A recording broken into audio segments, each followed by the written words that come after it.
is there anything? Is there a kind of rule that it has to be paid, or are you allowed to accrue for it? So say I want to be paid 100 grand, and I can only pay myself 20. Am I allowed to accrue the other 80, or is that not? So it's a good question. It's a good point. And that would happen often because sometimes it's not just you don't have the money. It could be cash flow. Yeah, It yeah, could be you invoiced 1 million and you're getting paid after 90 days and you're in end of the year. So look, you have to think about if you get an audit, you want to present your books, your numbers in the most credible way, mm-hmm. right?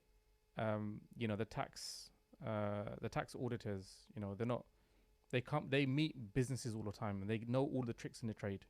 So there may be situations where you could accrue, but if you want to make sure that you have clean books and clean processes, and if you do have that knock on the door with a tax auditor coming in and going through your accounts, you need to show them clean books, because the risk for you is if they see one discrepancy, they'll start digging deeper, right?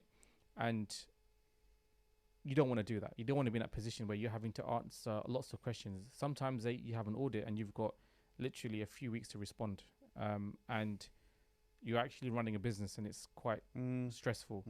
So you want to make sure your affairs are clean. So I would, in this situation, advise, make sure you got an employment contract, make sure that it's verified with a recruiter, that it's at market rate. Yeah.